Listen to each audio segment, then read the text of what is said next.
Hello guys, welcome back to my new blog. এইটা আমার নতুন একটা ভিডিও। আর আজকের ব্লগে আমি একটা স্পেশাল জিনিস দেখাবো।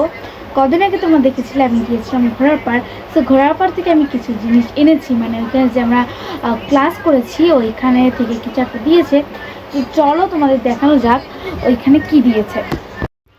মূলত এই সব বই ছিল তালিতাকুম থেকে, মানে আমরা কয়েকদিন আগে যে ঘোড়ার পাড়ে গিয়েছিলাম সেখান থেকে আমরা কিছু বই পেয়েছিলাম। আর এই বইটার নাম হচ্ছে তালিতাকুম, মানে প্রজেক্টটার নামই হচ্ছে তালিতাকুম। আর এইটার মূল কাহিনী হয়েছিল যীশু খ্রিস্ট একবার একটি বাড়িতে গিয়েছিলেন আর জেনেছিলেন যে একজন মেয়ে মারা গেছে, শিশু। তখন সে বলেছিল তালিতাকুম তালিতাকুম, মানে শিশু তুমি জাগো।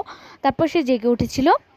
আর এই যে এইটা হচ্ছে মানব পাচার নিয়ে, মানে আমরা যে সেমিনারটা গিয়েছিলাম সেইটাই মানব পাচার নিয়ে। আর এই প্রজেক্টটার নাম ছিল মেবি তালিতাকুম। এটা তোমরা সার্চ দিলে পেয়ে যেতে পারো গুগলে বা ইউটিউবে, তোমাদের যেখানে ইচ্ছা হয়। আর আমরা কিন্তু এখানে গিয়ে অনেক মজা করেছি, অ্যাক্টিভিটিস করেছি। সো আর কি বলবো, আজকের জন্য ব্লগটি ছিল এইটামাত্রই। সবাই ভালো থাকলে অবশ্যই আমাকে কমেন্ট করো বেশি বেশি যে আমার কোনো ভুল হয়েছে।